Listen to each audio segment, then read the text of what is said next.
Amin. Mari kita lanjutkan lagi Bapak Ibu.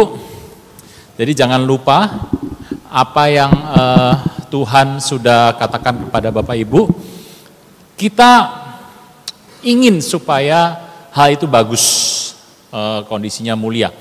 Nah, saya akan ulang kembali yang terakhir tadi. Anda harus memilih antara mana yang positif saja. Apa yang positif Anda dapatkan, Anda kejar untuk menjadi bagian Anda, tetapi kalau ada negatifnya, Anda mengerti bagaimana Anda harus menukarnya. Bapak Ibu, sini ada sayang kalau nggak dipakai nih. Nah, oke, sini. Oke, cukup, nanti saya nggak kelihatan. Oke.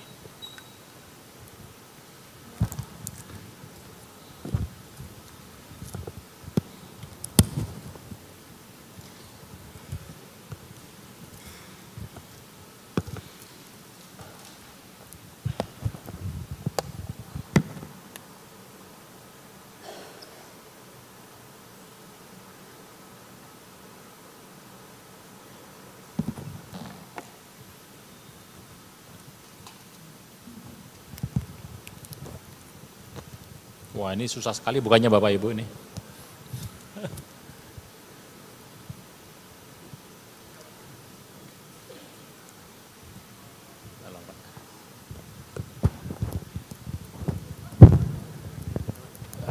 Iya. Ini bisa. Oke. Baik.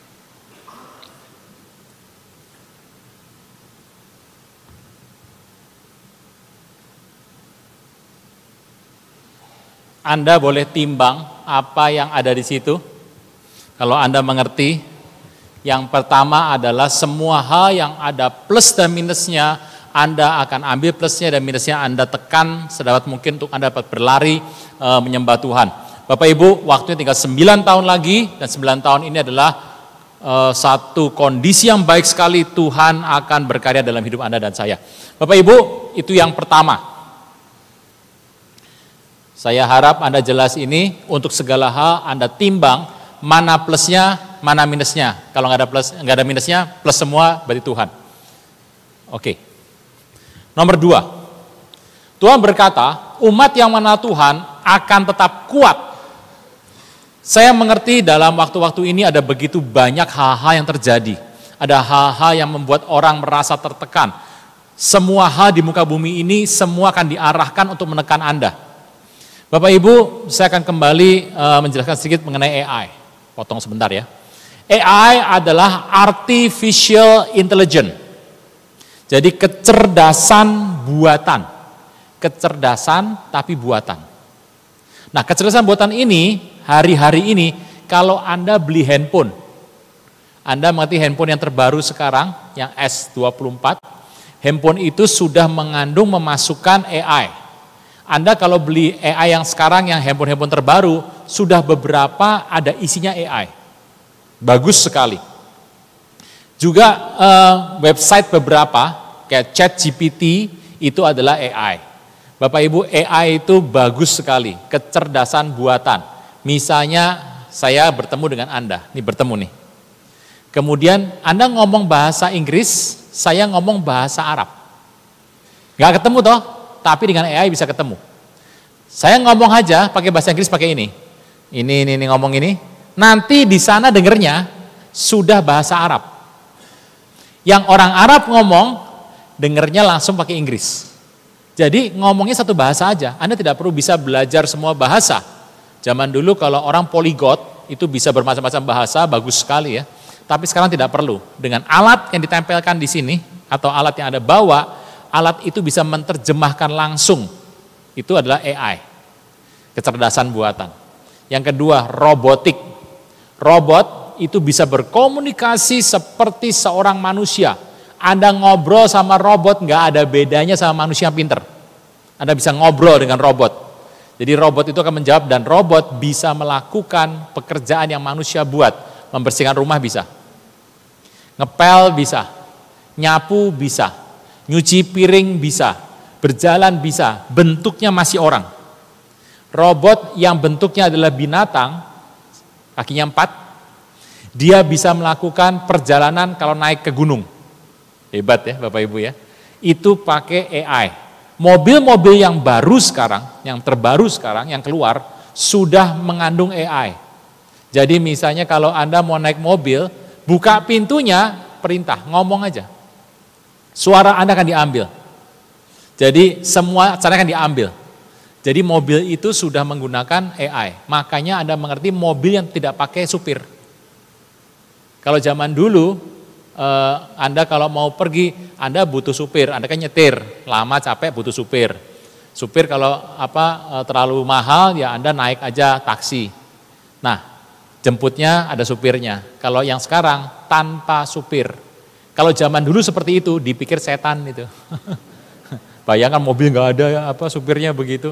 Tapi dengan AI sekarang, itu mobil bisa jalan tanpa supir, jalan sendiri. Nah, itu pakai AI. Nah, kemampuan-kemampuan AI itu sedang dipertontonkan kepada Anda. Bapak Ibu, Anda kan melihat di televisi ya, AI. Anda harus tahu bahwa semua yang Anda lihat di sana itu baru sekitar 40%. 30-40% di situ. Jadi yang tingkat tertingginya masih ada di pabriknya.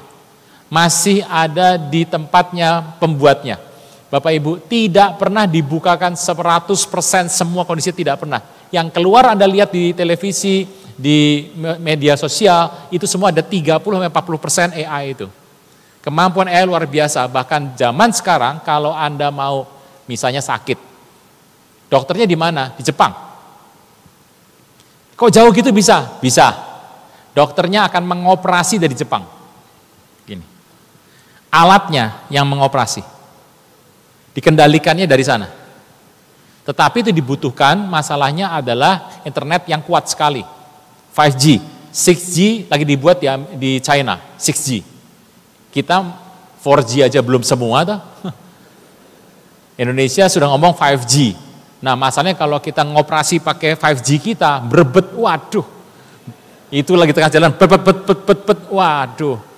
Kasusnya banyak nanti panjang. Nah Bapak Ibu, artificial intelligence ini, seperti gambar itu adalah merupakan sebuah kemajuan yang orang dengung-dengungkan sebagai yang paling top. Di muka bumi ini semuanya akan menggunakan AI.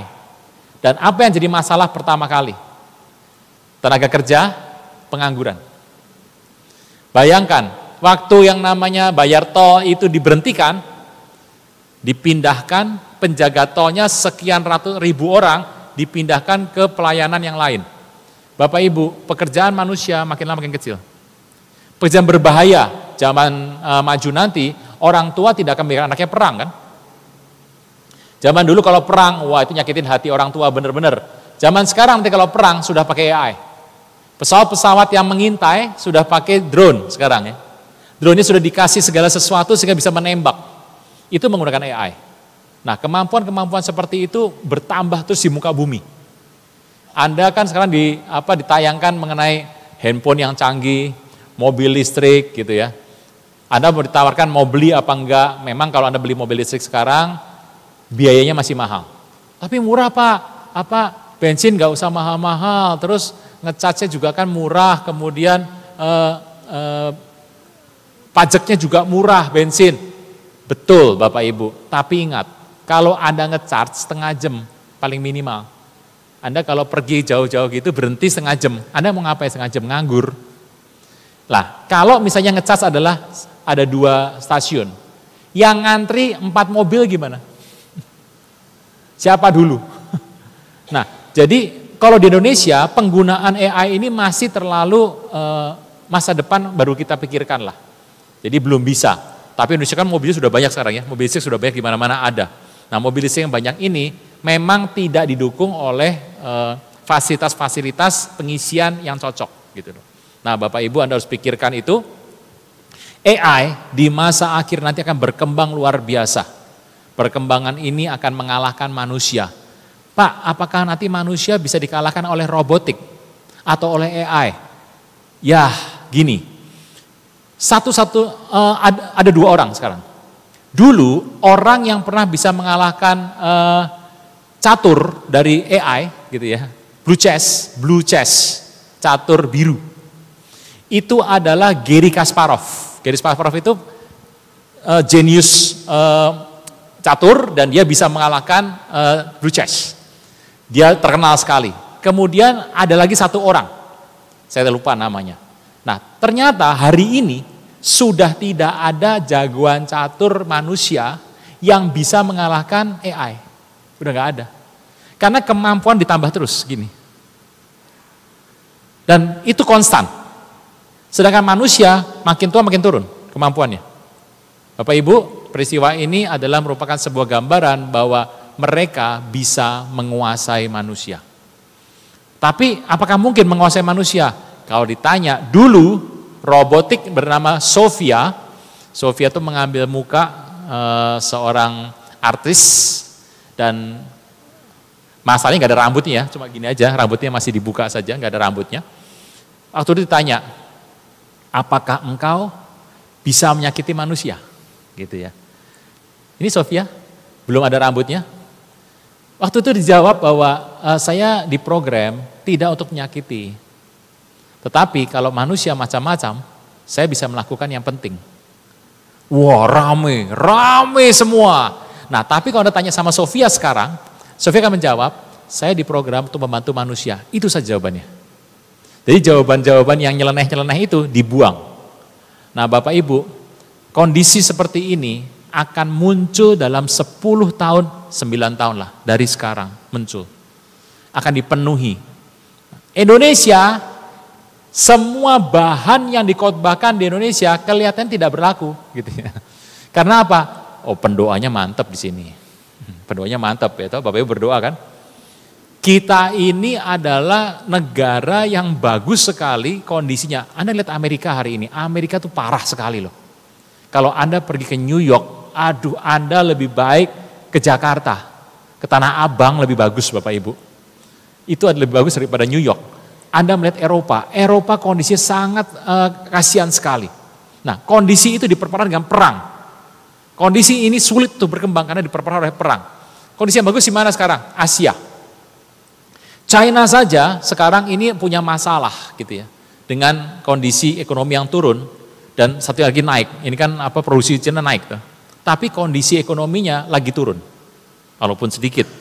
Indonesia kita tuh masih di angka 5% loh Bapak Ibu. Konstan, bagus. Dalam kondisi pandemi, dalam kondisi yang sulit, dalam kondisi apapun, bagus kondisinya. Indonesia seperti itu. Kita harus pertahankan supaya Indonesia tetap ada di masa depan.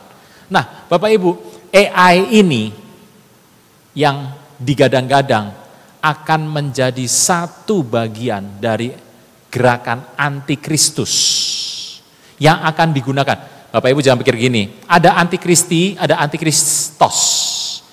Antikristus ada dua, antikristi dan antikristos.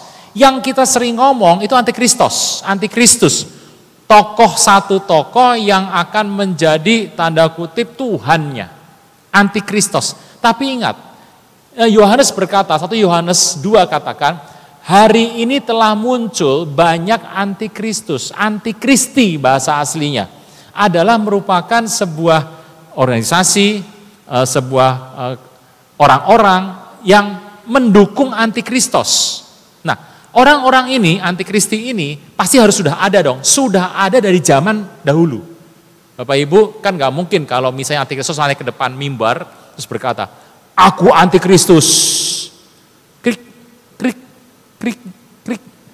Gak punya armada, gak punya sebuah organisasi, gak punya belakangnya gak ada orang, gak mungkin. Pasti harus ada. Nah, oleh karena itu ada antikristos, ada antikristi. Nah, antikristi sedang berkembang, tujuannya untuk melegalkan segala hal demi antikristus naik. Apa yang dibuat antikristus sebetulnya? Bapak Ibu harus mengerti, yang pertama adalah akan dibuat satu bentuk, satu pengaturan.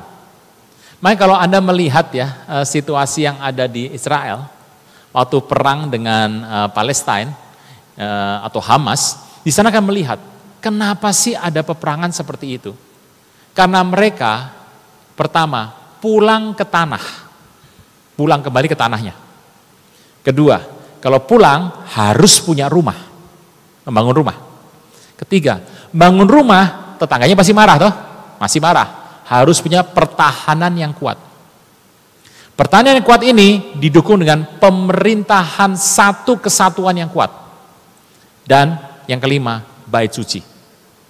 5H ini adalah 5H yang akan dilakukan supaya membangun ketentuan yang besar untuk sebuah daya penguasaan. Nah Bapak Ibu, kalau Anda melihat antikristus akan masuk dari sana. Siapa antikristus itu? Saya nggak tahu. Dari negara mana Pak? Saya nggak tahu. Gitu ya.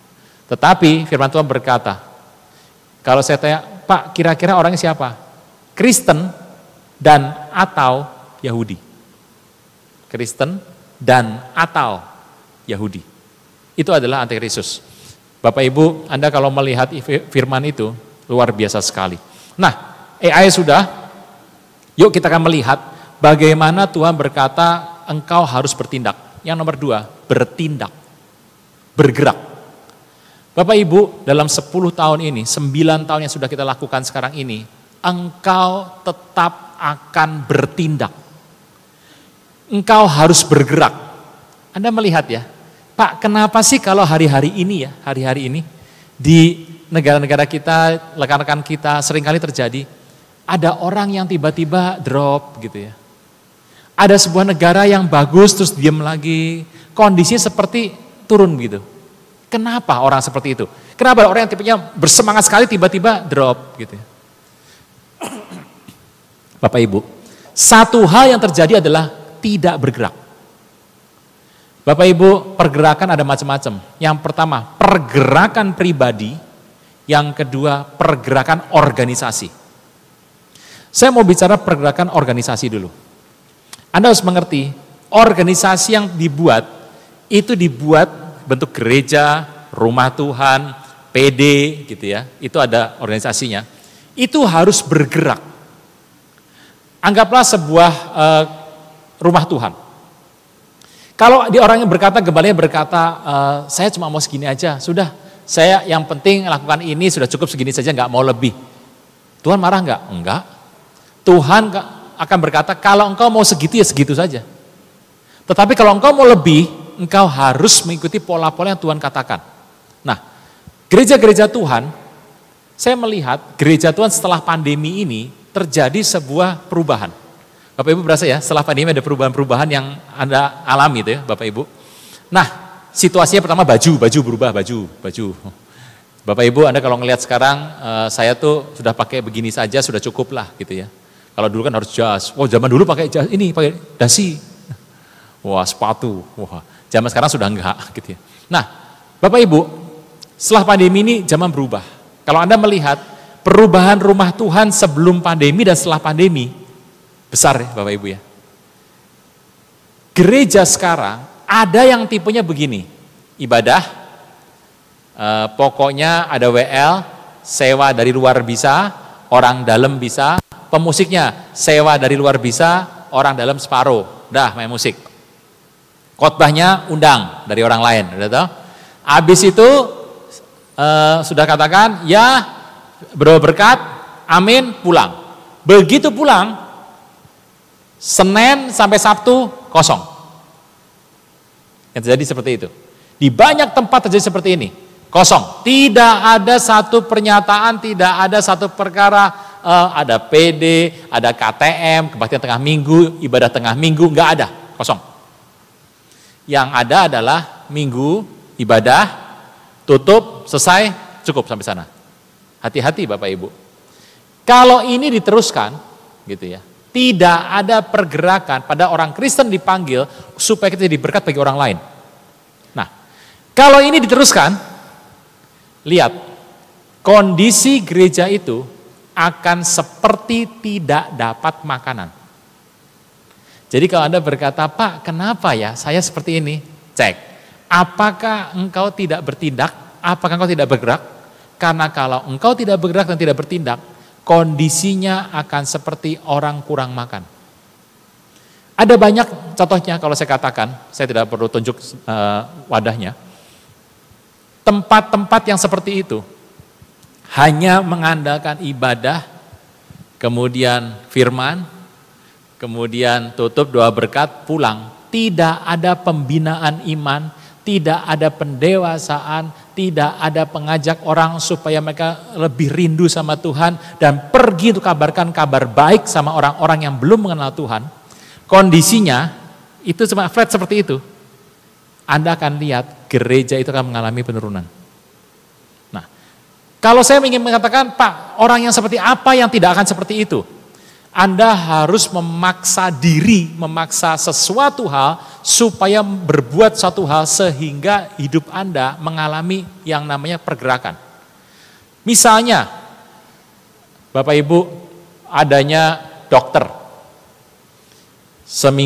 Sebulan sekali, 2 bulan sekali, 4 bulan sekali, dokter kesehatan gratis. Gitu. Periksa, cek jantung, cek darah, itu ada gratis. Atau membuat anak muda kumpulkan untuk sharing. Kemudian pergi misi ke bangsa-bangsa. Pak, jauh-jauh bangsa-bangsa, kota aja Pak, ya kota. Sebulan sekali, 2 bulan sekali Anda buat. Untuk itu Anda harus membangkitkan orang-orang, membangkitkan dana, dan itu yang membuat gereja itu berjalan. Gereja yang cenderung flat adalah gereja yang tidak bertindak. Dan hati-hati kalau seperti ini, nanti dalam waktu 9, 8, 7, 6 tahun ini, kita akan mengalami tekanan yang besar sekali. Di mana gereja Tuhan akan mengalami hal seperti itu. Nah, saudara kasih Tuhan, kalau Anda gereja Tuhan, lakukan pekerjaan Tuhan, lakukan penginjilan, lakukan 5. 1, ada rasul. 2, ada nabi. 3, ada gembala. 4, ada penginjil. 5, ada pengajar. Aktifkan 5 ini untuk bergerak. Untuk kemanapun mereka pergi, mereka harus melakukan ini dan terus ke bawah. Ibu, saya khawatir kalau saya melihat pergerakan yang cenderung flat ini Indonesia masih bagus geraknya. Tapi kalau Anda mengerti, kenapa Eropa banyak yang gereja dijual, diganti menjadi kafe. Anda melihat ya, di medsos Anda sering lihat gereja yang besar dijual, dibeli oleh pihak dari kaum sepupu kita. Atau gereja dijual jadi kafe. Di Eropa banyak sekali seperti itu. Amerika masih mending. Itu pun sudah parah sekali kondisinya. Karena Pak, Eropa kan dulu maju, karena Eropa menjajah. Menjajah dan penginjilan ngikut di penjajahan. Nyebar Eropa dulu. Makanya Anda mengerti kenapa sih kalau di firman Tuhan, pergerakan Tuhan Yesus menggunakan Pax Romana. Anda mengerti Pax Romana, satu kondisi di mana Romawi itu berkembang. Atau Romawi pergi ke sana, ke seluruh muka bumi Romawi pergi. Kenapa Kristen itu menggunakan kendaraan itu? Kenapa Yesus lahir pada zaman Kaisar Agustus, Kaisar Tiberius? Kenapa? Kenapa tidak lahir pada zamannya Raja Yunani, Alexander Agung? Kenapa dia lahirnya pada zaman Romawi? Karena perkembangan Pax Romana adalah yang paling kuat di muka bumi. Bapak Ibu harus mengerti, Tuhan mengadakan satu perjalanan itu. Dia menggunakan kendaraan Romawi untuk melangkah. Nah, Bapak Ibu kalau Anda mengerti ini, perjalanan itu akan kita terjadi karena Tuhan yang mengatakannya. Bapak Ibu, saya mengerti. Ayo kita belajar melihat mana dari sisi yang ada yang kurang. Anda melihat hal ini harus dipertahankan. Saya mengatakan Indonesia masih bagus. Indonesia masih bagus. Kita bertahan untuk supaya ini semakin bagus. Jangan sampai seperti negara saya sebutkan tadi. Eropa, Amerika, Kristenan Jepang Kristenan tidak maju. Memang cuma 0,8% ada di sana, tapi tidak maju di sana. Korea, Anda tahu Korea? Korea dikatakan dulu adalah negara dengan orang Kristen yang banyak. Bahkan Anda mengerti, presiden punya penasihat rohani Kristen. Gereja terbesar di dunia dulu dari Korea, sekarang sudah pindah ke Afrika. Karena apa? Korea berkembang. Tetapi sejak K-pop, Anda tahu K-pop kan? K-pop merusak segalanya. Akibatnya Anda melihat banyak sekali tingkat bunuh diri di Korea. Nah, kondisi seperti ini harus dipertahankan supaya jangan terjadi di Indonesia. Sebagai negara terakhir yang Tuhan katakan, sebelum akhir zaman, masuk nanti kepada Yerusalem, terakhir tempat berdirinya kaki Dian adalah di Indonesia. Nah, Bapak Ibu kalau Anda melihat seperti ini, tetap kuat dan bertindak. Bertindak adalah melakukan seperti yang Tuhan katakan. Bapak Ibu, engkau harus melakukan pergerakan. Makanya sekarang kalau Anda melihat gereja itu ada macam-macam. Saya nggak tahu bagaimana gereja di Cirebon. Tetapi Jakarta ada banyak gereja modern ya, gereja modern. Kalau Anda mau tahu ada yang gereja lama, ada yang gereja yang ya cukup modern dan ada gereja modern. Gereja modern itu banyak sekali perluasannya, banyak sekali pergerakannya. Kalau saya melihat bukan masalah gereja, gereja adalah merupakan wadahnya Tuhan Yesus. Tuhan yang berkuasa atas gereja itu. Tetapi pergerakan dari gereja ini adalah kita harus lakukan yang mana yang Tuhan mau, mana yang Tuhan tidak mau. Bapak Ibu, ayo hari ini jangan berhenti di tempat sebuah kebaktian dan terima firman, bagus nih, bagus, ya amin, amin, pulang. Lalu pergi gereja lagi. Akibatnya kekristenan nanti satu hari akan mendapat tekanan dan tidak akan kuat. Firman Tuhan berkata, orang yang mengenal Tuhan akan kuat dan bertindak. Nah, Bapak Ibu, bicara soal gereja, itu adalah merupakan sebuah fenomena yang terjadi hari-hari ini. Kalau Anda melihat, yang kedua, terkait dengan firman yang datang dalam diri kita. Orang yang mau bertindak. Makanya hari-hari ini Anda lihat ya, kenapa orang itu sering ada masalah gitu ya. Karena kita harus tahu bahwa Tuhan menghendaki orang itu dimurnikan. Tujuan Anda hidup di muka bumi ini apa? Saya katakan kalau Anda hidup di muka bumi ini, Anda harus segambar dan serupa dengan Tuhan Yesus. Menjadi segambar dan serupa dengan Tuhan Yesus itu adalah goal, tujuan akhir dari hidup Anda dan saya di muka bumi ini. Dan untuk menjadi seperti Tuhan Yesus, menjadi seperti gambarannya Tuhan Yesus, itu Anda harus diproses. Proses ada banyak cara. Bapak Ibu, Anda mengerti ada banyak cara untuk proses. Ada yang Anda rela, ada yang Anda nggak tahu, Anda ngalami. Tetapi ingat, untuk menjadi serupa dengan gambaran Tuhan Yesus, engkau dan saya harus mengalami proses demi proses demi proses. Nah, proses demi proses ini akan menjadi lebih mudah apabila engkau memutuskan untuk bertindak. Tempat yang paling berbahaya dalam sebuah peperangan adalah di tempat Anda berdiam. Orang kalau bergerak dalam peperangan, sulit untuk dibidik, sulit untuk diarah, sulit untuk ditembak. Nah, Bapak Ibu, sebagai pribadi, kalau Tuhan katakan, orang yang kuat akan bertindak. Firman Tuhan berkata, orang yang mengenal Tuhan, tetap kuat dan bertindak.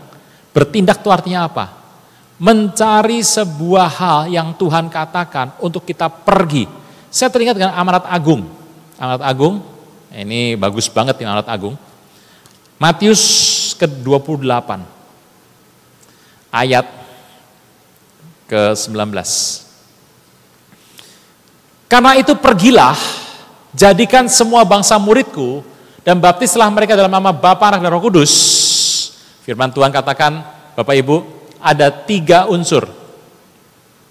Jadikan semua bangsa muridku, baptis dalam nama Bapa, Anak, dan Roh Kudus, ajarlah mereka melakukan segala sesuatu yang kuperintahkan kepadamu. Lalu firman Tuhan berkata, ketahuilah, aku menyertai engkau senantiasa sampai akhir. Nah, kita kan berdoa, Tuhan sertai aku sampai akhir zaman. Sering ya Bapak Ibu berdoa begitu ya. Nah, Bapak Ibu, yang harus Anda mengerti adalah, untuk Anda disertai Tuhan sampai akhir zaman, Tuhan katakan ada 3 syaratnya. Pergi, baptis, dan ajar. Banyak kita, orang Kristen itu paling suka sekali ngambil firman, potong tengah jalan, kan gitu. Bapak Ibu pernah mendengar ya? Satu orang bertobat, maka seisi rumahnya akan bertobat. Terusnya? Loh, kok berhenti? Terusnya ada terusnya.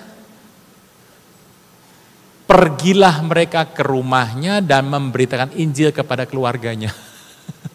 Itu, Bapak Ibu, kalau Anda melihat firman Tuhan itu ada yang panjang, yang harus selesaikan semuanya.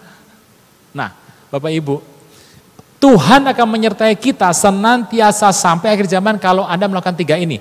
Saya bacakan itu, pasang lagi ayatnya, dengan kalimat yang berbeda yang diambil dari bahasa aslinya. Seraya engkau pergi, sambil engkau berjalan, seraya engkau melangkah, muridkanlah semua bangsa. Bapak Ibu, pertanyaannya, Anda disuruh pergi kemana? Pergilah jadikan semua bangsa muridku. Kalau pergi kemana? Ke kantor gitu ya. Ke sekolah saya gitu ya. Ke bengkel gitu ya. Ke toko gitu ya. Ke pasar. Loh, Tuhan bilang pergilah jadikan semua bangsa muridku. Kok malah pergi ke pasar itu gimana? Ke toko itu gimana? Gini. Seraya engkau pergi berangkat keluar, seraya engkau melangkah, muridkanlah semua bangsa. Jadi kalau Anda ada di toko, siapa yang Anda akan muridkan? Pelanggan toko. Bapak Ibu, tangkap ya ini ya. Kalau Anda dokter gigi, siapa yang Anda muridkan? Wah, itu paling gampang dokter gigi. Kalau dia nggak mau, kencengin aja, pasti iya Pak, iya. Bapak Ibu, kalau Anda mengerti, kalau Anda seorang dosen, siapa yang Anda injili? Murid Anda. Anda akan menginjili orang-orang yang Anda temukan dalam pekerjaan Anda. Pak, saya mau pergi Pak, sampai ke Afrika. 1 dari 1000. Gitu ya. Karena orang yang mau ke Afrika, ya Pak ketemu singa Pak, jangan singa, tikus saya takut. Gitu ya. Bapak Ibu, seraya engkau pergi atau engkau pergi melangkah keluar, firman Tuhan berkata, muridkanlah semua bangsa. Baptis dalam nama Bapa, Roh Kudus. Siapa yang boleh baptis orang? Harus sama Tuhan? Bapak Ibu, kalau misalnya hari ini, ya dibawa ke PD boleh dibaptis gitu ya. Tapi kalau Anda ada di sebuah pedalaman dan sudah gelap di situ, tidak ada hamba Tuhan yang bicara di situ, dan orang itu mau dibaptis, siapa baptis? Engkau yang baptis. Bapak Ibu ingat, yang boleh membaptis orang Kristen adalah orang Kristen yang sudah percaya dan dibaptis. Ulang. Siapa yang boleh membaptis orang Kristen? Orang Kristen percaya dan sudah dibaptis. Tapi kalau ditanya, Pak, suratnya gimana? Lah, harus gereja. Anggap ya. Lah, kalau baptis mah boleh aja, tapi kalau butuh surat ke gereja, gitu ya, Bapak Ibu. Anda harus mengerti mengenai konsep ini. Bapak Ibu, nomor 1, engkau harus bergerak kemana engkau pergi melangkah. Saya mengerti, di rumah Tuhan ada sebuah situasi yang menjadi sulit. Orang tuh begini, Pak, kalau orang itu kemudian pergi ya, untuk menginjili, kenapa sekarang penginjilan itu semakin turun Pak? Sebuah catatan penting, di dunia ini, di Indonesia ini ada yang namanya Bilangan Research Center. Bilangan Research Center adalah sebuah organisasi yang dibentuk oleh orang Kristen dan meriset hal-hal penting dalam dunia kekristenan. 2017 dia pernah mengatakan bahwa gereja di Indonesia, di kota besar, terjadi perubahan dalam pelayanan. Ternyata orang-orang yang masuk ke gereja di kota besar di kota besar, itu adalah mayoritas karena perpindahan gereja. Nah, bisa bayangkan ya. Jadi muter aja sini muter sini. Ada yang kurang, Ada yang nambah. Yang kedua, penambahan karena pernikahan. Ada penambahan. Tapi yang terbanyak adalah karena perubahan itu, yang tadi itu. Nah, itu riset untuk Indonesia yang dibuat oleh Bilangan Center pada tahun 2017. Sungguh mengerikan sekali kalau kita mengerti seperti ini. Bapak Ibu, ini hal yang menarik. Firman Tuhan berkata, pergilah jadikan semua bangsa muridku. Kita dipanggil satu Tuhan. Satu pesan dari Tuhan. Satu message yang Tuhan katakan engkau harus lakukan. Dan kita dipanggil dengan satu pasangan. Nah ini bagus nih Bapak Ibu. Satu Tuhan, satu pesan Tuhan, satu pasangan. Kalau mau nikah, kalau nggak nikah ya nggak apa-apa. Anda boleh, Bapak Ibu, 3 hal ini adalah hal yang harus Anda mengerti dalam hidup ini. Nomor 1, ini penting. Pergi, jadikan bangsa murid Tuhan. Baptis dalam nama Bapa, Anak, dan Roh Kudus, dan ajarlah mereka. Bapak Ibu, sampai di sini Anda pasti mengerti. Mengajar itu ada tugas Anda sebagai orang Kristen. Kalau orang bertanya sama saya, Pak, kerjaan Bapak apa sih Pak? Saya akan jawab, hamba Tuhan. Hah? Kerjaan Pak? Ya hamba Tuhan. Lah, kalau suplemennya, ya banyak, saya bilang. Bapak Ibu, engkau adalah hamba Tuhan toh? Dokter, bukan, hamba Tuhan. Suplemennya, dokter, gitu ya. Kerjanya apa Pak? Saya insinyur, bukan, hamba Tuhan. Suplemennya, insinyur. Suplemennya, arsitek. Suplemennya, bankers. Itu seperti itu. Karena Tuhan katakan, untuk menjadi seorang yang Tuhan percaya, engkau harus pergi menjadi karyawan Tuhan, melakukan amanat agung yang Tuhan berikan. Firman Tuhan itu ya dan amin. Bapak Ibu, nomor 2 ini penting. Untuk Anda pribadi, engkau harus bergerak. Kemungkinan besar, hanya satu orang dalam hidup Anda yang engkau beritakan kabar baik mengenai Tuhan Yesus. Minimal 1 orang. Minimal tuh. Anda mau jadi orang minimalis apa tidak? Jangan ya. Pasti orang minimalis Pak. Hati-hati. Minimal 1 orang yang akan Anda beritakan kabar baik selama Anda hidup di muka bumi ini. Minimal 1 orang. Firman Tuhan itu berjalan seperti ini. Bapak Ibu bisa ada hari ini, Anda datang ke rumah Tuhan ini, di PD sini, Anda datang, Anda beribadah di gereja. Saya mau tanya, akibat siapa? Akibat rasul-rasul pegang kata-kata itu. Pergilah, jadikan semua bangsa muridku. Kata-kata dipegang oleh rasul-rasul, dan mereka pergi. Mereka lakukan yang terbaik, turun terus. Anda hari ini bisa datang ke gereja, bisa nikmati hadirat Tuhan, bisa berdoa dengan baik sekali. Saya mau tanya, termasuk ada jasa siapa? Rasul-rasul di sana. Orang-orang dari generasi sebelumnya ada di sana. Nah, Bapak Ibu, nomor 2. Gerakan untuk bergerak kemanapun kau bisa. Tahun ini, bergerak. Di gereja Tuhan, bergerak. Kalau pribadi, bergerak pribadi. Intinya, amanat agung. Satu hal yang saya mau katakan, tadi saya cerita mengenai 3 orang tadi. 3 orang tadi. Dari Anglikan, dari Protestan, dari karismatik, Pentakosta. 3 orang. Apa kesamaan dari 3 aliran ini? Apa kesamaannya? Kalau Anda bilang, bahasa lidah. Waduh, yang sini bahasa lidah, sana bilang mukanya sudah merah. Bahasa lidah bukan merupakan kesamaan dari 3 hal ini. Apa yang sama dari 3 hal ini? Hanya ada satu, yaitu pergilah, jadikan semua bangsa muridku, baptis dan ajar mereka. Tidak ada yang menolak, baik orang Pentakosta, baik Protestan, baik Anglikan, tentang hal tersebut. 3 hal ini akan menjadi utama.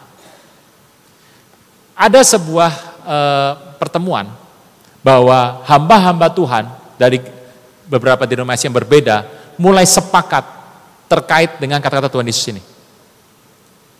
Cerita mengenai pergilah jadikan semua bangsa muridku, amanat agung, Anda menyebutnya bebas. Mau bilang amanat besar, perintah suci, Anda boleh sebutkan itu. Saya menyebutnya sebagai amanat agung. Amanat agung adalah merupakan hal yang Tuhan ingin kerjakan di akhir ini. Amanat agung adalah merupakan sebuah perintah Tuhan yang penting Anda buat di waktu akhir ini. Merupakan hal yang perlu Anda mengerti di akhir zaman ini. Saudara kasih Tuhan, Anda akan mengerti, itulah yang Tuhan katakan.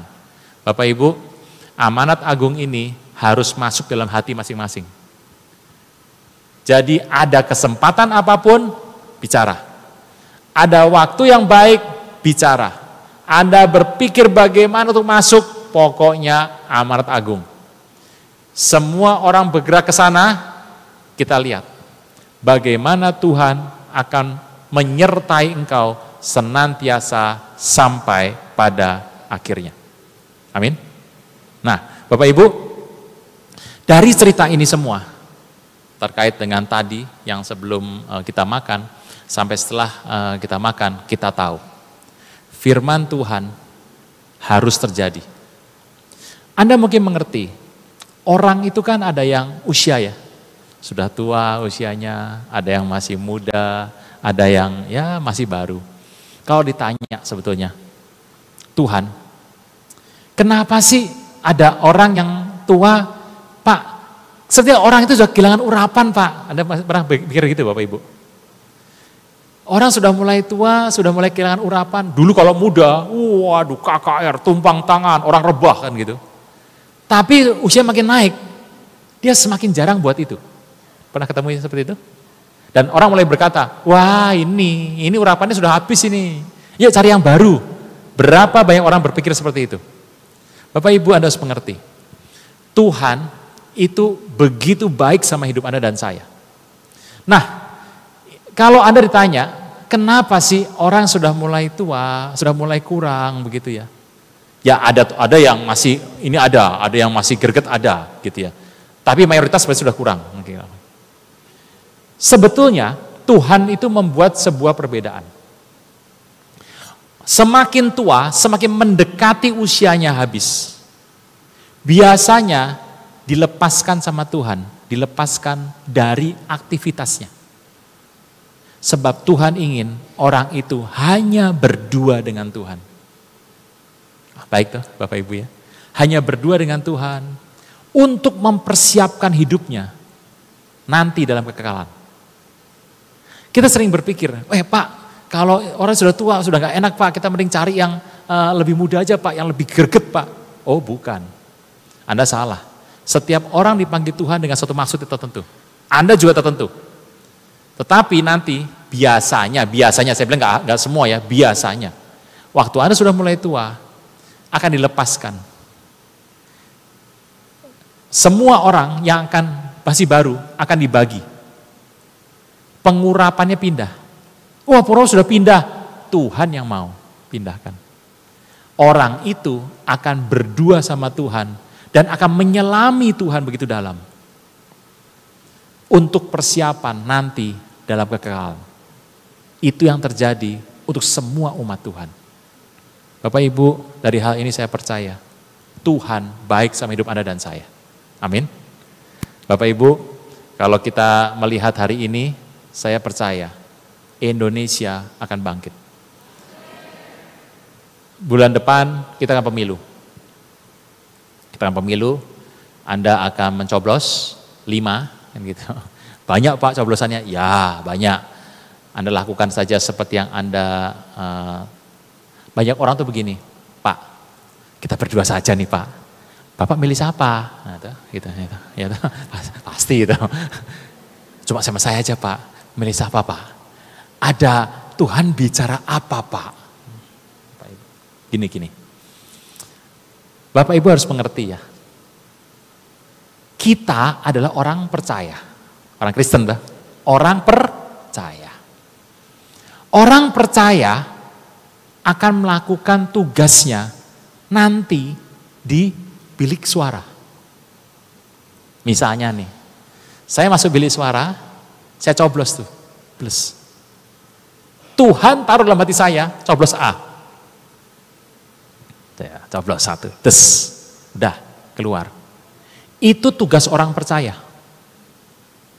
Tugas Anda dan saya itu. Tugas Anda dan saya tidak berkoar-koar. Wah. Gitu. Karena kalau berkoar-koar, lah terus yang namanya luber itu apa? R-nya. Rahasianya di mana gitu ya. Gak rahasia lagi dong gitu ya. Anda masuk coblos. Udah. Anda percaya Tuhan kasih A, coblos A. B, ya B. C, ya C. Tuhannya salah dong. Loh, Tuhannya satu kok Pak. Kok bisa sama sini ngomongnya si A, sini si B, si C. Anda salah mengerti seperti itu. Saya mau tanya, Tuhan kan satu tuh. Kalau misalnya Tuhan menyuruh Anda nyoblos A, Anda nyoblos siapa? A dong. Halo? Udah tidur semua? Pulang. Nih Tuhan ngomong nyoblos A nih, nyoblos A. Anda pasti nyoblos A dong? Oke. Saya mau tanya, bisakah Tuhan bilang kepada orang kedua, B? Bisa? Orang ketiga, C? Bisa?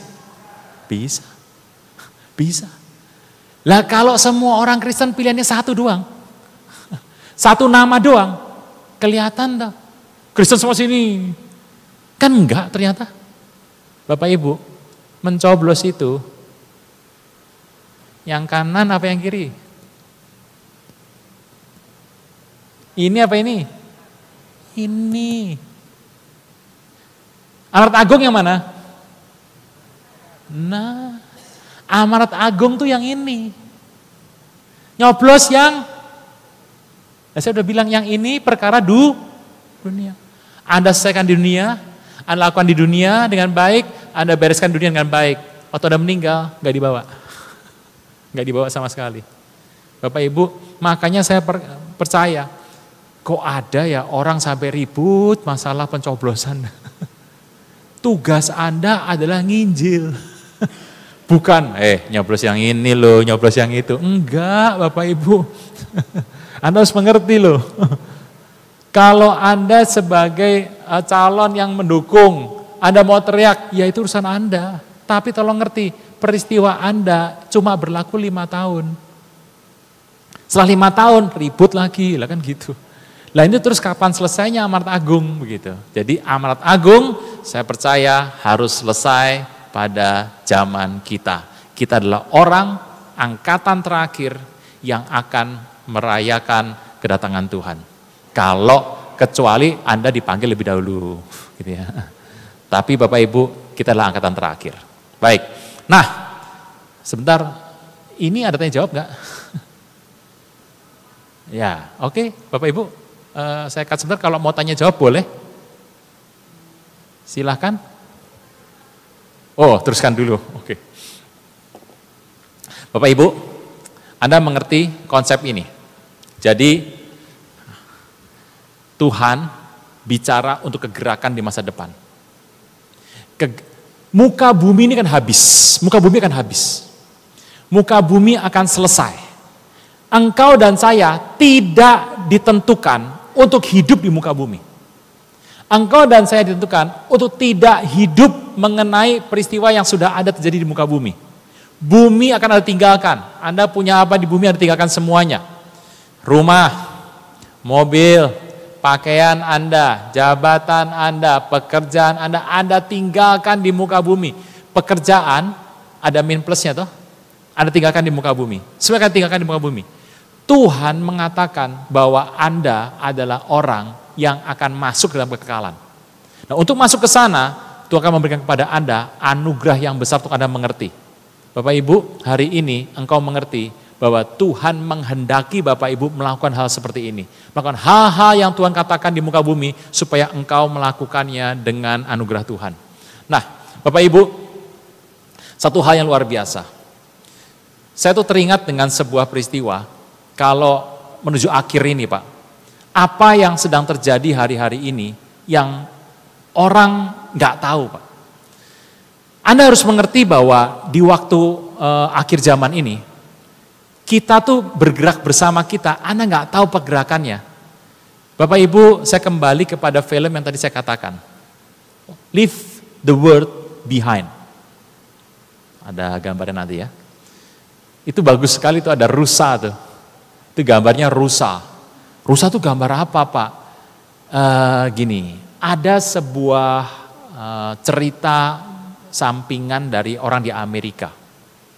Bahwa kalau rusa ini bersama ada dua rusa, itu adalah perwakilan dari downland.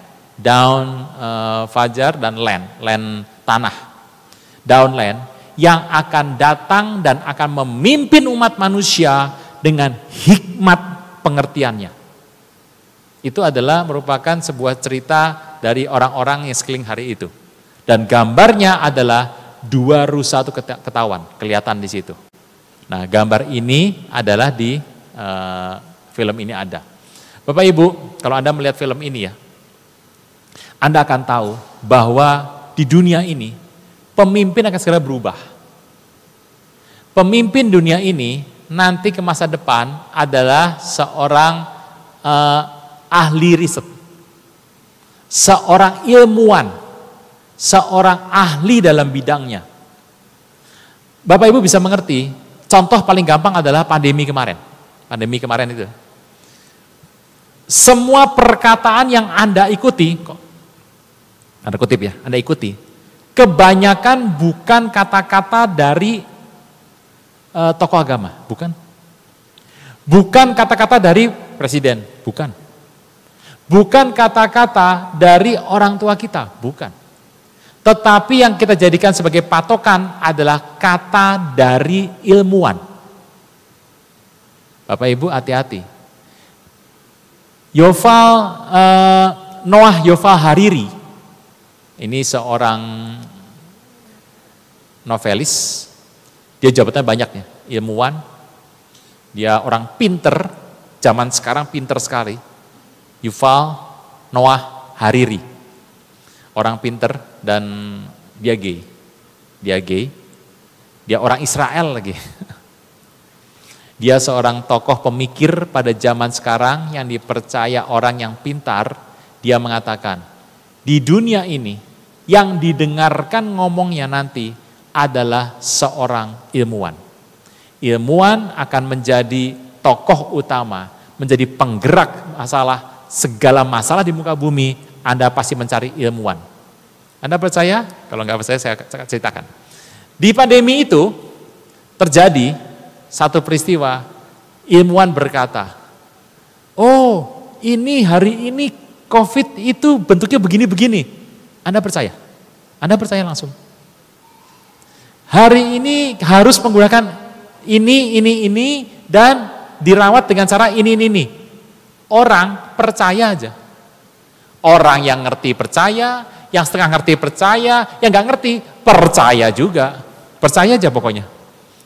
Kalau yang ini tokoh keluar yang seperti ini, semua mengikuti dengan tepat. Dan kalau dikatakan semua tempat tutup, gak ada ibadah, terjadi. Terjadi. Bapak Ibu, Anda harus mengerti, kehidupan Anda secara tidak langsung diarahkan oleh ilmuwan. Bapak Ibu, contohnya dibuat di pandemi. Dan hasilnya berhasil. Peristiwa itu adalah bukan hal yang kita harus tangkap baik-baik. Jadi ke masa depan ini, Anda kan nggak mewawancarai tokoh agama toh. Guru bahkan Anda nggak bertanya kepada dia. Anda hanya bertanya, ilmuwan bilang apa tentang penyakit ini? Apa kata ilmuwan?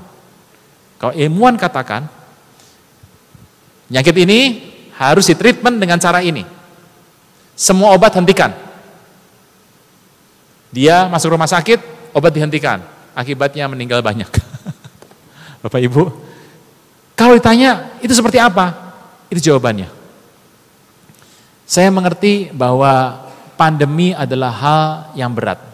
Dan orang-orang sedang mengalami ketakutan dicampur dengan pandemi. Dan tidak tahu cara yang baik untuk mengambil bagaimana. Tetapi tanpa sadar, banyak orang percaya seperti kata ilmuwan. Nah, ilmuwan ini yang nanti akan menjadi tokoh utama pergerakan yang disebutkan nabi palsu. Bapak Ibu mengerti ya? Nabi palsu kan, Anda berkata, wah kayak nabi Pak, tokoh agama. Oh ya bukan tokoh agama gitu ya. Orang yang mengatakan masa depan. Dan itu akan ditangani oleh para ilmuwan di muka bumi. Hari ini, kita catat hari ini. Bahwa akan terjadi di masa ini, nanti satu penyakit. Sebuah pengulangan sejarah yang akan terjadi. Bapak Ibu, semua peristiwa ini di depan mata kita, di mata-mata Anda dan semua akan terjadi. Peristiwa pengulangan sejarah akan terjadi dan itu tidak dapat dihindari. Firman Tuhan berkata, hari ini kuasa gelap akan bergerak, Anda akan bergerak bersama-sama. Tekanan untuk orang Kristen akan semakin besar. Pak, sekarang kita ada di mana? Anda mengerti di Matius, Anda buka kitab Matius yang ke-24.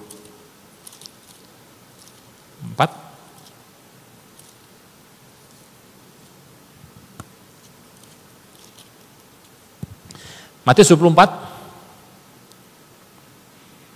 ayat 8. Firman Tuhan berkata,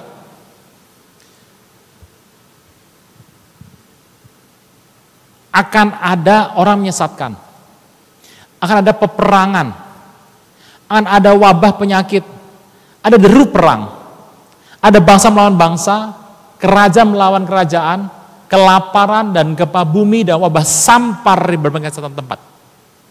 Semuanya itu terjadi nggak sekarang? Jadi, firman Tuhan ayat 8. Tetapi semuanya itu barulah permulaan penderitaan menjelang zaman baru. Permulaan penderitaan. Bapak Ibu, kita sekarang Anda tanya, kita di mana Pak? Kita sebetulnya sekarang ada pada ayat 9 sampai 14. 9 sampai 14. Firman Tuhan berkata, waktu itu kamu akan diserahkan supaya disiksa. 1. 2. Dibunuh. 3. Dibenci semua bangsa karena namaku. Ini berat apa tidak? ya gitulah gitu ya. Dibunuh loh Bapak Ibu ya. Dan banyak orang akan murtad. Pasti tadinya beragama toh? Pasti pindah murtad gitu ya. Mereka saling menyerahkan. Menyerahkannya saling loh. Saling itu berarti ini nyerahkan, ini serahkan gitu ya. Saling membenci satu sama lain. Banyak nabi palsu akan muncul dan menyesatkan banyak orang. Dan karena makin bertambahnya kedurhakaan, maka kasih banyak orang menjadi dingin. Anda harus mengerti, cerita ini ditujukan kepada orang percaya. Ini cerita bukan untuk orang tidak percaya. Ini cerita untuk kita, Anda dan saya orang percaya. Karena bertambahnya kedurhakaan, kasih semakin dingin. Tetapi orang yang bertahan sampai berkesudahannya akan selamat. 14, yang menarik 14 nih.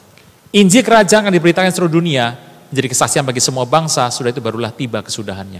Bapak Ibu, Injil kerajaan akan diberitakan kepada semua bangsa, barulah tiba kesudahannya. Bapak Ibu kalau melihat di pandemi sekarang ya, Anda buka YouTube, isinya apa? Khotbah. Wow. Anda mau dengar pendeta siapalah ada. Topik khotbahnya dari A sampai Z ada itu. Di mana-mana penuh semuanya. Saya bersuka cita karena Injil Kerajaan diberitakan sehingga semua bangsa boleh mendengarnya. Tetapi kita sebetulnya sedang ada pada ayat 9 sampai 14. Pak, kalau begitu ayat ketiga sampai ke 7 terjadi dong? Enggak terjadi dong Pak? Enggak bisa. Ini berjalan terus. 3 sampai 7 berjalan terus. Tambah 9, waktu 9 jalan, ini jalan terus nih. Yang 3 jalan terus, tetap ada. Perang tetap ada. Perang ternyata terjadi setelah tahun 1950. Terjadi begitu masif dan banyak. Peperangan terjadi. Bukan perang, hanya perang senjata, perang ekonomi terjadi. Bapak Ibu terjadi. Nah, Bapak Ibu Anda mengerti bahwa pada ayat 9 sampai ayat ke-14, ini akan terjadi atas hidup Anda dan saya. Anda boleh pilih mana yang terjadi. Pak, mungkin Indonesia sekarang mengalami, yang nomor 9 nggak ngalami Pak. Tetapi di tempat lain akan ngalami. Jadi di tempat ini ngalami satu, di tempat lain ngalami yang lain. Di tempat sana yang ini, yang lain tempat yang lain. Tetapi firman Tuhan berkata, ayat 14 yang kita tuju sama-sama untuk berlari.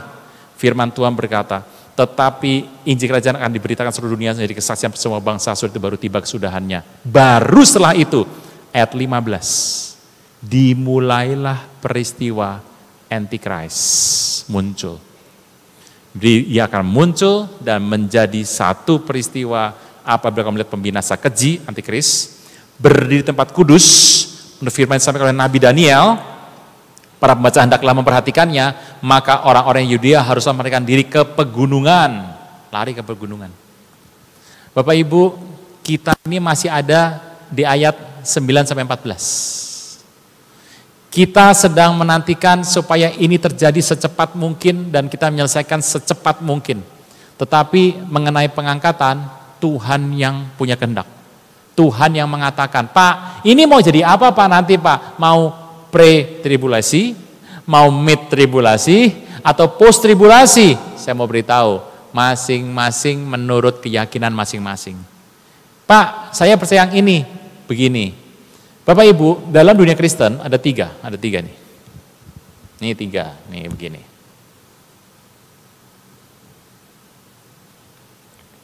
Yang pertama, Yesus Tuhan. Tidak ada orang yang menolak. Tidak ada. Orang Kristen pasti percayanya Yesus Tuhan. Kalau nggak percaya Yesus Tuhan, bukan orang Kristen, kan gitu. Anda percaya Yesus Tuhan? Oke. Nomor 2, Roh Kudus. Orang Kristen pasti percaya Roh Kudus. Udah gitu. Kalau Kristen bilang, aku percaya Yesus tapi nggak percaya Roh Kudus, bukan Kristen. Pasti. Itu adalah satu kemungkinan yang Tuhan katakan dalam dunia ini orang Kristen semuanya akan melakukan hal yang sama. Tidak ada perbedaan, tidak ada pertentangan antara keyakinan ini. Nomor 1 ini. Tetapi nomor 2, baptis. Yang benar gimana baptis? Nah ya, saya mau tanya gimana yang benar? Nyemplung 1, blus. Dikucur kepalanya, disiprat, prot, ada pakai bendera, ya, disembur dukun juga ada. Yang benar yang mana? Ya. Saya mau tanya, yang mana yang benar? Selam? Ya, benar selam? Yakin? Bapak Ibu, saya mau tanya. Di kitab PL, Yesus kenapa di sungai Yordan? Karena sungai itu mengalir. Yesus celupkan di sungai Yordan, plus masuk. Bangkit keluar, airnya ngalir. Gitu. Firman Tuhan berkata dalam 2 Petrus 2 ya, kalau nggak salah, 2 Petrus 2. Sebentar. 1 Petrus 2, 21. 1 Petrus 2, 21. Kamu dipanggil setelah menderita bagi kamu, telah meninggalkan teladan bagimu supaya mengikuti jejaknya. Mengikuti jejaknya ya, teladan yang mengikuti jejaknya, dibaptis. Kalau mau bener, dibawa ke sungai. Yang ngalir lah, airnya ngalir tuh. Dibawa, cemplung, blus, bener. Ayo, banyak pendapat tuh banyak. Dari A sampai ke B, ke C, banyak. Di sini banyak. Ini nomor 2. Kita percaya selam, saya percaya selam, saya percaya. Tapi apakah Anda mau mengatakan yang tidak selam salah? Nggak bisa. Nanti dia akan ngomong juga, selam juga salah. Karena diceburnya di kolam renang, airnya muter situ, ayo. Nah, airnya muter situ kok, nggak salah toh. Yang masuk harusnya di itu sungai, blues masuk, ayo gimana? Nah, saya percaya selam, tapi pendapat orang banyak. Nomor 2. Nah, nomor 3, ini, akhir zaman, nomor 3. Jadi kalau saya mau berdebat sama Anda, mau percaya yang mana? Mid atau post gitu ya, tribulasi. Bapak Ibu, pendapat itu banyak. Ada yang post milenium. Jadi setelah 1000 tahun, milenium 1000 tahun, milenium itu 1000 tahun. Milenium 1000 tahun. Ini 1000 tahun. Tuhan datang di sini. Post milenium. 1. Nomor 2, ada yang berkata milenium. Tidak ada. Orang Katolik, Anda tanya akhir zaman. Dia akan berkata, akhir zaman itu ya ini, hari ini gitu. Yang Katolik lama ya, bukan Katolik baru. Kalau baru kita sudah pindah ke Kristen sedikit. Anda mau bicara ini kepada orang-orang dari Protestan? Dia akan berkata, yang ini, post milenium. Gitu ya. Tetapi kalau orang dari karismatik atau Pentakosta, mereka percaya, pre-milenium.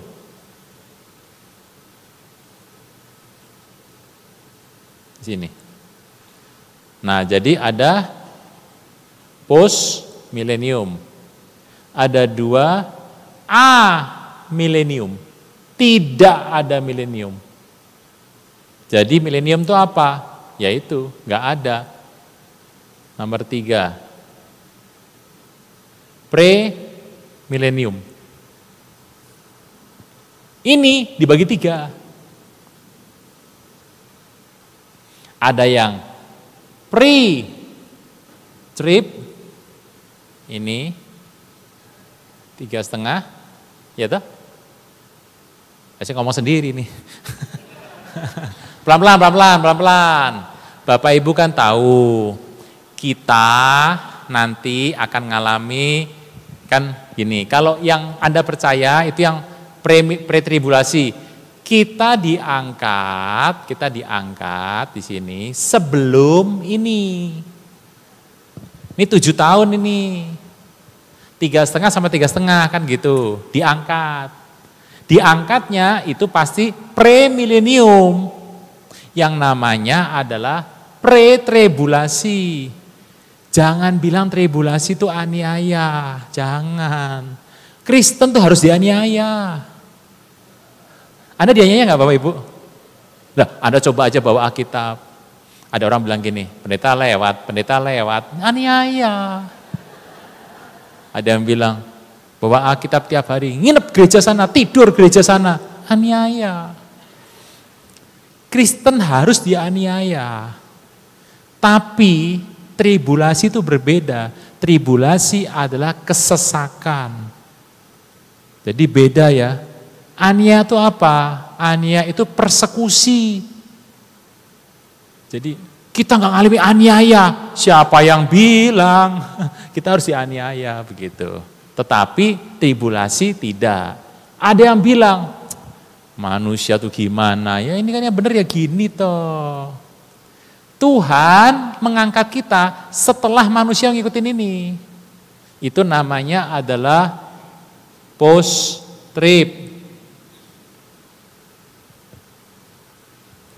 Post tribulasi. Atau bahasa kerennya historis. Historis.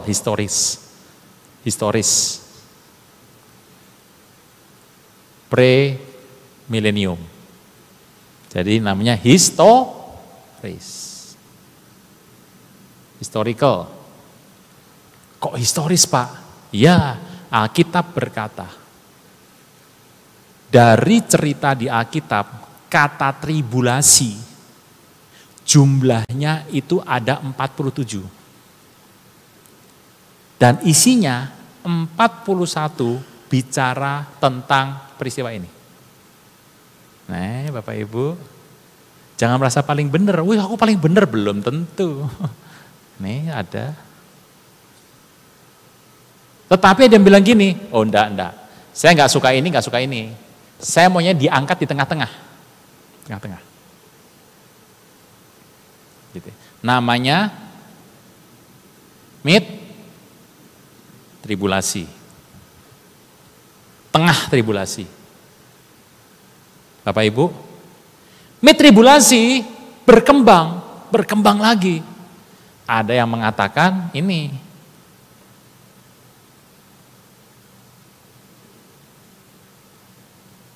pre-wrath. Ini kalau ujian langsung nol semua. Udah malam, udah gini-gini, ngomong begini. Wah, ini baru ramenya belakangan. Dia sengaja kok memang. Rame yang belakangan aja, jangan depan-depan rame.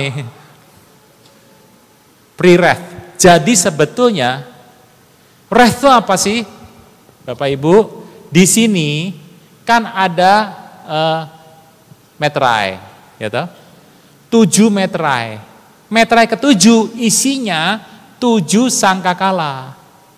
Sangkakala ke-7 isinya 7 cawan. Total ada 19. Malapetaka. 7 meterai ke-7 isinya 7 sangkala. Sangkala ke-7 isinya cawan. Nah, yang namanya wrath itu yang ini.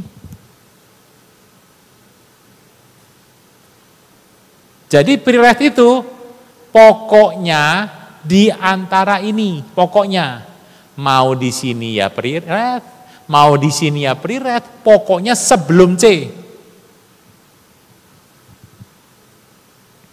Jadi kita punya 6 nih, 1, 2, 3, 4, 5, 6. Ya toh? 1, 2, 3, 4, 5, 6. Saya mau tanya, yang merasa satu paling benar, angkat tangan. Satu paling benar, saya akan satu pertanyaan nanti yang akan membuat Anda kaget gitu. Anda merasa paling benar ini. Saya kasih satu pertanyaan, Anda pasti bingung. Anda merasa paling benar ini, ngomong satu pertanyaan saya kasih, Anda pasti bingung. Ini masing-masing punya kelebihan dan kekurangan yang tidak dibuka. Sejarah panjang Bapak Ibu ceritanya. Nah, kita dalam dunia kekristenan, sibuk berdebat ini. Wah. Bahkan mulai begini, kamu percaya itu siapa yang ngomong? Ya kamu percaya itu nanti biar kamu mengalami. Waduh, tuding-tuding, wah. Lupa ini. Ini ribut di sini, lupa yang ini. Ini Amart Agung di sini. Bapak Ibu, kita harus mengetahui kedewasaan. Jadi dalam dunia kekristenan itu, kan begini, kita mengambil yang paling persis, yang paling utama saja diambil. Yang paling penting diambil, gitu ya. Diambil. Nah, peristiwa ini diambil. Udah menjadi topik yang dipercaya oleh semua aliran dan topik itu harus selesai dan Tuhan mau. Nah, Bapak Ibu, ada lagi yang berpandangan nih, yang nomor 7. Masing-masing akan naik, terserah Pokoknya kalau percaya pre-trib, ya naik di sini. Yang percaya red, ya naik di sini. Kalau ini percaya naik di sini. Ya kesian Tuhan tuh, bolak-balik ambil. 3 tahun ambil lagi, kelamaan. Bapak Ibu, peristiwanya terjadi dalam dunia kekristenan. Anda mau mengatakan yang benar yang mana sekarang? Anda mau berdebat sampai habis, karena di Alkitab ada ayat-ayat yang mendukung pre-trib, ada yang mendukung mid-trib, ada yang mendukung post-trib. Gitu ya. Nah, kalau mendukung yang ini, ada. Bapak Ibu, Anda mengerti pada abad keempat, ini 4 Masehi, Romawi menjadi agama Kristen. Agama Romawi itu Kristen. Agama negara Romawi itu adalah Kristen. Waktu orang dihancurkan, dibunuh, dikejar, semua dihabiskan, barang-barang habis semua, mereka kemudian melihat Konstantin mengatakan, hari ini agama Kristen aku anut jadi agama negara. Orang senang toh. Hari itu orang melihat, ini loh milenium. Waktunya berapa tahun? 1000. Berakhir toh. Jadi dalam 1000 tahun itu orang berteriak, ini di sini Kristen habis nih. 1 Masehi. Kristen habis di sini. Habis-habisan. Bapak Ibu percaya bahwa Alkitab kita cuma 66? Yang kita pegang 66. Yakin 66 kita pegang. Asli ada berapa Pak? Aslinya berapa ribu. Contoh. Korintus, 1 Korintus. Sebetulnya ada 3 Korintus, 1, 2, dan 3. Yang pertama hilang. Makanya yang nomor 2 jadi 1, yang ketiga jadi 2. Nah. Halo? Waduh, gimana nih kitab kita Pak? Apa dibuang aja? Loh, nanti gimana amret agungnya kalau dibuang? Gitu ya. Bapak Ibu, Anda pegang sebagai sebuah keyakinan, gitu ya. Tapi Anda harus mengerti bahwa itulah yang terjadi dalam kitab manusia. Surat kepada jemaat di Laodikia. Ada jemaat Laodikia? Ada. Mana suratnya? Paulus yang nulis tuh. Dan surat kepada jemaat Laodikia akan dibaca kepadamu di Galatia. Dan surat kepadamu dibacakan di jemaat Laodikia. Mana surat Laodikia? Nggak ada tuh, nggak ada. Tapi tetap Alkitab, gitu ya. 66 pegang. Anda akan berjalan berdasarkan 66 ini. Sah, sudah disahkan. Itu udah panjang, ceritanya panjang sekali. Panjang. Bapak Ibu, setelah tahun ini, orang bingung toh. Berarti 15 sampai sekarang 21 sorga atau harusnya sorga. Lah kok masih di bumi ini?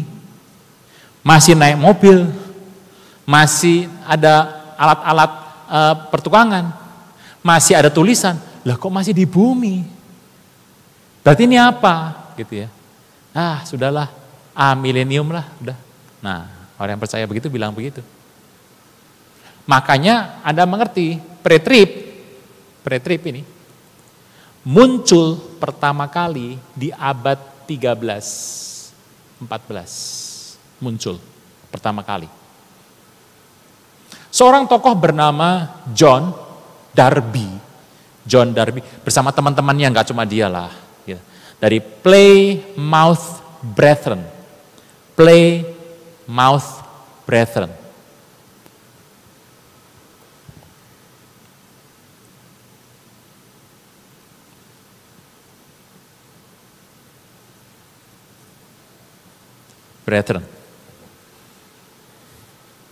Keluar dari ujian Pak? Nggak keluar.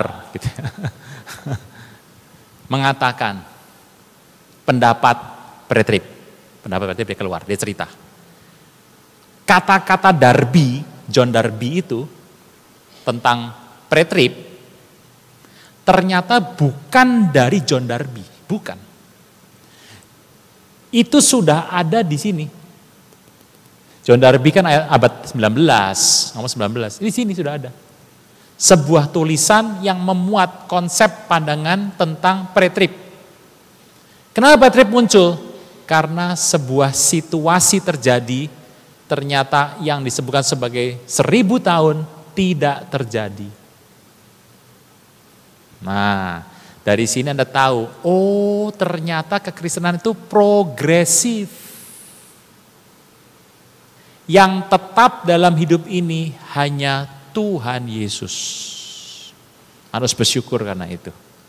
Tetapi selebihnya, iman itu pergerakan ke depannya adalah progresif. Aduh. Loh. Ya, progresif Bapak Ibu. Jadi hari ini nih, kalau hari ini Anda sudah tulis nih, wah Tuhan datang segera nih, Tuhan datang segera. Titik, tutup bukunya. Terus ternyata usia Anda panjang. 50 tahun lagi masih ada hari ini, masih ada. Dan kita kumpul lagi 50 tahun lagi. Saya mau tanya, saya mau khotbah apa tuh akhir zaman? 50 tahun lagi, mau ngomong apa ya saya? Oh, saya masih umur 100 lah, 100, umur 100. Ayo. Bapak waktu ngomong akhir zaman, iya saya ngomong akhir zaman. Sekarang apa? Akhir zaman. Loh, ini udah 50 tahun loh Pak, ya nggak tahu gitu ya. Ya. Jadi Anda harus ngerti, konsep akhir zaman adalah konsep yang dekat dengan orang Kristen. Kenapa akhir zaman itu ada setiap tahun? Karena pada abad pertama, Yohanes pernah mengatakan dalam 1 Yohanes yang kedua. Kita lihat. Firman Tuhan berkata, 1 Yohanes 2 ayat yang ke-18. Anakku, waktu ini adalah, lah kalau abad pertama sudah ngomong terakhir, lah abad 21 apa? Super duper terakhir gitu ya. Nah, ini sudah terakhir banget, ini sudah terakhir sekali. Karena sudah Yohanes 1 katakan begitu. Bapak Ibu Anda mengerti bahwa perjalanan iman kekristenan harus dilihat. Makanya akhir zaman itu, kok tahun 50 ada akhir zaman ya? Iya. 60 ada akhir zaman? Iya. 72 katanya itu, wah apa mesin-mesin Pak yang namanya barcode. Barcode, waktu pasti barcode tuh. Udah 666, iya bener. Saya mau kasih tahu bahwa orang-orang dari sisi sebelah sana yang kuasa kegelapan pun mengikuti. Jadi akan mengadakan konsep barcode. Barcode sudah selesai itu udah nggak ada lagi, udah berubah. Konsep itu tetap 666, tetapi bentukannya berubah. Nah, Anda mendengar berita akhir zaman, Anda harus belajar untuk mengerti perubahan-perubahan yang terjadi. Bisa begitu ya Bapak Ibu ya?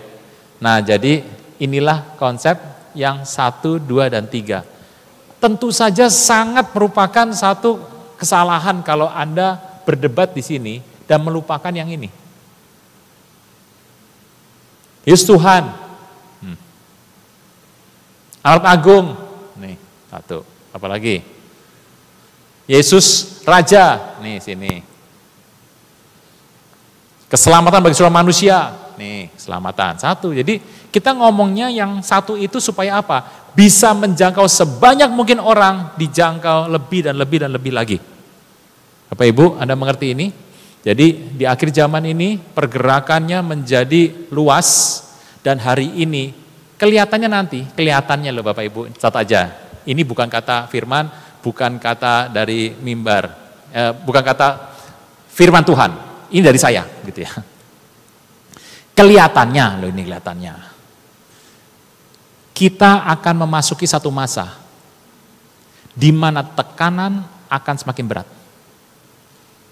Dan orang-orang akan mulai bingung melihat ini semua terjadi. Potong dulu, potong, cerita lain dulu. Nanti kembali lagi. Bapak pendeta saya, Pak Niko, punya pendoa syafaat. Ya semua pendeta punya pendoa syafaat toh. Dulu pendoa syafaat beliau adalah Pastor Jacob Purin. Sudah 80 tahun lebih, sudah tua. Ingat tadi, sudah tua apa? Tuhan bawa Dibentuk mirip Tuhan, mirip gambaran Tuhan untuk bersama dengan Tuhan di masa akhirnya nanti. Jangan lupa ya, tidak ada orang urapannya hilang, nggak ada. Daud makin tua, Anda sudah tahu, Daud makin tua makin nggak ada isinya. Oh, bukan nggak ada isinya, makin kokoh itu imannya. Ya, kita tuh melihat dari apa yang dibuat oleh manusia, nggak seperti itu kok. Daud nggak seperti itu. Nah, beliau mempunyai seorang pendoa syafaat yang baru 3 tahun. Ini juga kenalnya juga barusan.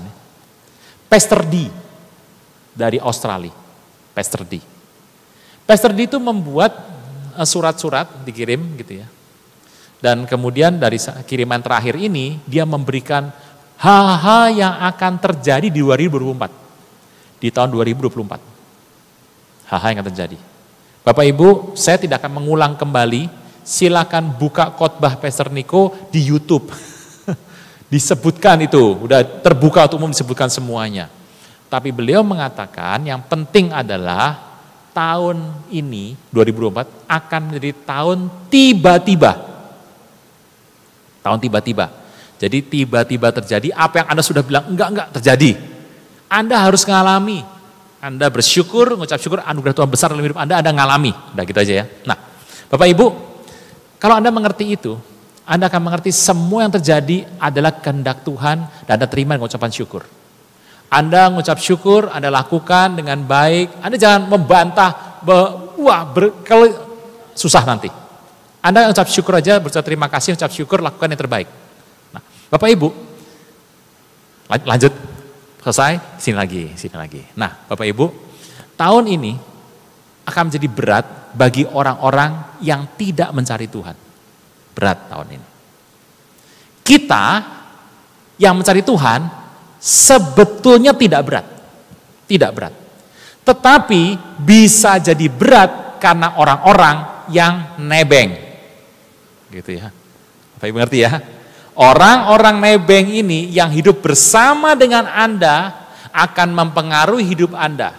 Contoh, orang Israel di Mesir, bapaknya nolak Tuhan. Wah! Oke, gara-gara kamu nolak Tuhan, kamu masuk padang gurun. Bapaknya masuk padang gurun. Anak yang lahir ikut nggak? Salah nggak? Enggak. Nolak Tuhan nggak? Enggak. Lah kok ikut? Ngikut bapaknya. Bisa ngerti maksudnya? Bapak, Ibu, makanya hari ini Anda harus memilih plus dan minus dan plus. Anda pilih yang baik-baik. Karena tahun ini akan menjadi tiba-tiba. Tidak berat dalam hidup Anda kalau Anda melepaskan yang minus itu. Melepaskan sedapat mungkin dilepaskan sampai tinggal jumlah tertentu. Karena tahun ini akan terjadi tiba-tiba yang akan memberatkan Anda dari orang-orang yang nebeng sama Anda. Nebeng. Yang hidupnya gantung sama Anda akan jadi berat. Makanya terhadap orang seperti ini saya harus katakan, beritakan kabar baik. Sebab keselamatan itu anugerah yang besar Bapak Ibu. Dengan hanya satu kata selamat saja, semua yang baik akan kau alami dan saya alami. Bapak Ibu, semuanya itu adalah bagi Anda dan bagi saya. Bapak Ibu, itulah yang akan terjadi sepanjang tahun ini. Tahun ini ke depan, 24, 25, 26, Anda masih bisa ketawa-ketawa ya, masih bisa, karena ini kondisi ini gampang. Makin tahun Tuhan menginginkan satu hal yang baik, makanya Anda akan diproses lebih indah. Saran saya, relakan dirimu, relakan diri, karena Tuhan akan membentuk Anda. Nurut aja, dibentuk. Kalau misalnya tidak mengerti, ya Anda berdiam. Nanti udah mengerti jalan lagi, dibentuk sama Tuhan. Nah, dibentuk ini Anda akan mengikuti pembentukan Tuhan. Sehingga apa yang menimpa hidup Anda memang dimaksudkan untuk mengubahkan hidup Anda menjadi lebih baik. Bapak Ibu ngerti ya? Jadi semua yang terjadi di hidup Anda dipastikan karena Tuhan menghendaki Anda lebih baik. Bukan merupakan sebuah beban bagi hidup Anda. Nah, kondisi ini akan terus terjadi sampai tahun yang tadi saya katakan. Dari saya loh ya. Sampai tahun yang saya katakan, Anda akan melihat semua dunia terjadi di alam dunia ini. Semuanya yang disiapkan mereka akan terjadi. Semua yang dibentuk diam-diam akan keluar. Sekarang yang masih disimpan, masih sedikit. Anda sudah melihat banyak, tapi ada beberapa yang disimpan sedikit ini. Akan keluar semua. Hari itu, firman Tuhan, Anda akan membaca firman dan persis kejadiannya seperti di dunia. Bapak Ibu, hari itu, nanti kalau kejadian, saya berdoa, kita semua, kalau bisa diangkat ya diangkat. Nah, itu. Tapi terserah Tuhan, ya Tuhan yang mau ngangkat kok, terserah Tuhan. Biarlah Tuhan yang mengatakan apa yang baik menurut bentuk, rupa, dan gambarnya, dia katakan itu tepat, lah kita ikut Tuhan saja.